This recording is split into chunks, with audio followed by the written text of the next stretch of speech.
Nabi SAW mengajarkan doa yang singkat sebagaimana kita ketahui bahwa saat hujan turun kita bermohon kepada Allah dengan kalimat yang singkat namun begitu padat. Allahumma sayyiban nafi'a. Allahumma sayyiban nafi'a. Perhatikan kalimat-kalimatnya, detil sekali disebutkan, termasuk penggunaan di dalam Al-Quran untuk menunjuk hujan yang turun. Allah. Nabi menyebutkan Allahumma ya Allah. Saya sering sampaikan pada anda bahwa kalimat Allahumma ketika dimohonkan itu bukan sekedar permohonan, tapi kalimat yang menghadirkan satu, bentuk ketawaduan, dua, dengan sikap harap yang sangat, satu, sikap ketawaduan, kedua, sifat harap yang sangat, permohonan yang sangat, sekiranya itu bisa dikabulkan.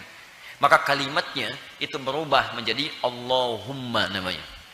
Ini ketika antum mohonkan menggunakan kalimat Allahumma, artinya antum harus bermohon dengan sangat kepada Allah, sekiranya Allah mengabulkan apa yang antum mintakan.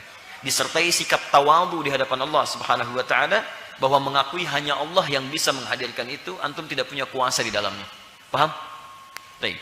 Allahumma sayyiban nafi'a.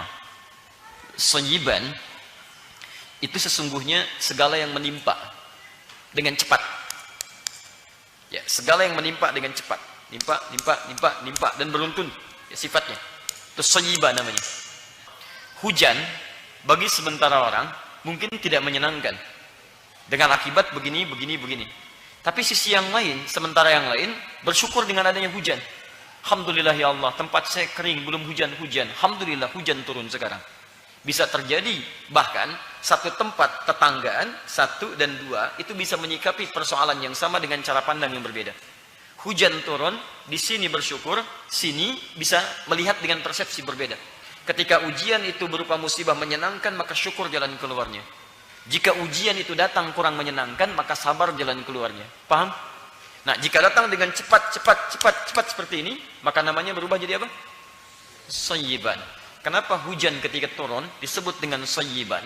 Karena umumnya hujan, jarang hujan turunnya ada jedanya.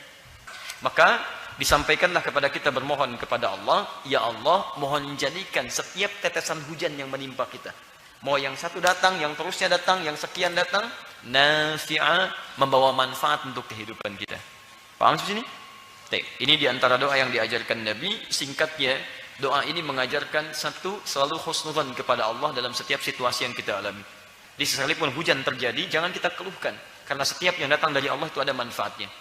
Adapun kalau terjadi hal-hal yang keluar dari manfaat, yang salah bukan Allah. Bismillahirrahmanirrahim. Assalamualaikum warahmatullahi wabarakatuh. Nabi SAW mengajarkan doa yang singkat sebagaimana kita ketahui bahwa saat hujan turun kita bermohon kepada Allah dengan kalimat yang singkat namun begitu padat. Allahumma sayyiban nafi'a. Allahumma sayyiban nafi'a. Perhatikan kalimat-kalimatnya, detil sekali disebutkan, termasuk penggunaan di dalam Al-Quran untuk menunjuk hujan yang turun. Allah. Nabi menyebutkan Allahumma ya Allah. Saya sering sampaikan pada anda bahwa kalimat Allahumma ketika dimohonkan itu bukan sekedar permohonan, tapi kalimat yang menghadirkan satu, bentuk ketawaduan. Jadi ada ya Allah, ada Allahumma.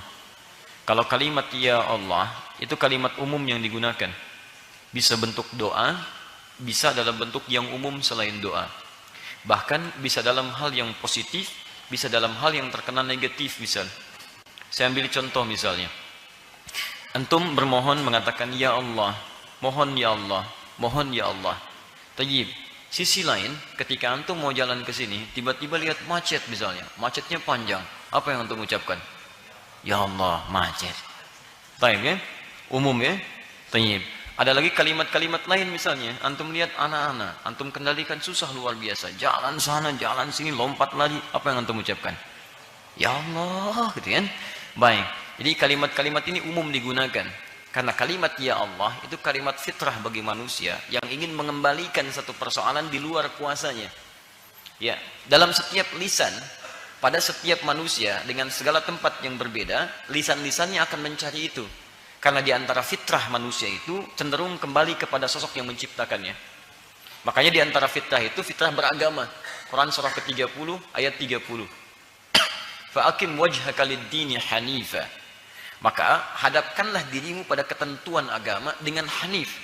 Karena ada yang mencari ketentuan syariat untuk memenuhi kebutuhan rohnya, tapi dengan tidak cara yang benar.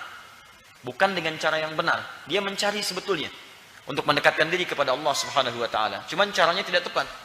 Nah, pencarian terhadap pemenuhan kebutuhan roh yang nanti disebut dengan agama itu bagian dari fitrah kehidupan manusia. Makanya ayatnya diteruskan dengan fitratallahi allati fataran nasa 'alaiha.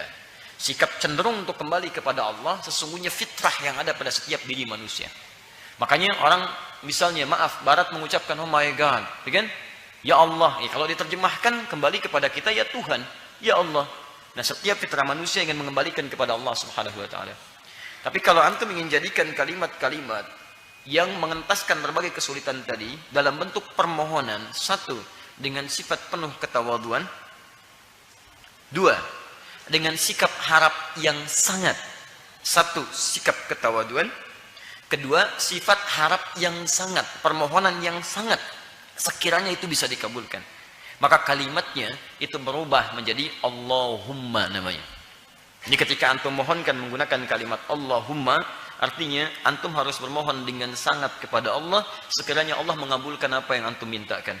Disertai sikap tawadhu di hadapan Allah Subhanahu wa taala, bahwa mengakui hanya Allah yang bisa menghadirkan itu, antum tidak punya kuasa di dalamnya. Paham? Baik. Allahumma sayyiban nafi'ah. Sayyiban itu sesungguhnya segala yang menimpa dengan cepat. Ya, segala yang menimpa dengan cepat. Nimpa dan beruntun ya, sifatnya. Itu sayyiban namanya. Ya. Kalau menimpa dia, kadang ada jeda misalnya, walaupun dia bertahap, datang lagi, tapi ada jedanya, kumpulannya disebut dengan musibah. Jelas ya? Di asalnya musibah atau sayyiban itu kalimat netral, segala yang menimpa kita. Baik, jadi bisa dia sifatnya menyenangkan, bisa dipandang menurut pandangan kita kurang menyenangkan. Sebab semua yang datang dari Allah itu semuanya baik untuk kita. Cuman bagaimana cara kita melihatnya? Kadang-kadang melihat ya seperti menyenangkan untuk kita, sisi lain tidak menyenangkan bagi kita dalam pandangan yang lain. Ya, contoh, alhamdulillah, hujan bagi sementara orang mungkin tidak menyenangkan dengan akibat begini. Tapi sisi yang lain, sementara yang lain bersyukur dengan adanya hujan. Alhamdulillah ya Allah, tempat saya kering, belum hujan-hujan. Alhamdulillah hujan turun sekarang. Bisa terjadi bahkan satu tempat tetanggaan, satu dan dua, itu bisa menyikapi persoalan yang sama dengan cara pandang yang berbeda. Hujan turun, di sini bersyukur, sini bisa melihat dengan persepsi berbeda. Saya tidak ingin katakan mengeluh ya. Baik, jadi begitu turun hujannya, sini genteng bocor, sini enggak. Ya, begitu turun hujan, alhamdulillah hujan. Sini kok hujan ya? Masya Allah. Beda cara pandangnya. Jelas ya? Tapi semua yang menimpa kita, itu umumnya disebut dengan musibah. Mau baik kita melihatnya, mau kurang menyenangkan dalam pandangan kita. Jelas? Saya pun melihat Anda sekarang, itu musibah bagi saya. Musibah, ya. Segala yang kita alami dalam kehidupan. Kaya, itu musibah untuk antum. Maaf, kurang harta pun musibah untuk antum. Dan dua-duanya ada jalannya. Ketika ujian itu berupa musibah menyenangkan, maka syukur jalan keluarnya. Jika ujian itu datang kurang menyenangkan, maka sabar jalan keluarnya. Paham? Nah, jika datang dengan cepat seperti ini, maka namanya berubah jadi apa? Sayyiban. Kenapa hujan ketika turun disebut dengan sayyiban? Karena umumnya hujan, jarang hujan turunnya ada jedanya. Jarang. Begitu turun kan lanjut-lanjutan tuh, turun. Ya, jarang begitu netes, tek, jeda, tek, jeda, gitu kan? Baik, umumnya secara umum dia cepat, turunnya cepat. Maka disampaikanlah kepada kita bermohon kepada Allah, ya Allah, mohon jadikan setiap tetesan hujan yang menimpa kita. Mau yang satu datang, yang terusnya datang, yang sekian datang, nafi'a, membawa manfaat untuk kehidupan kita. Paham di sini? Ini diantara doa yang diajarkan Nabi. Singkatnya, doa ini mengajarkan satu, selalu husnudzan kepada Allah dalam setiap situasi yang kita alami. Di sekalipun hujan terjadi, jangan kita keluhkan. Karena setiap yang datang dari Allah itu ada manfaatnya. Adapun kalau terjadi hal-hal yang keluar dari manfaat, yang salah bukan Allah. Yang salah pasti manusianya.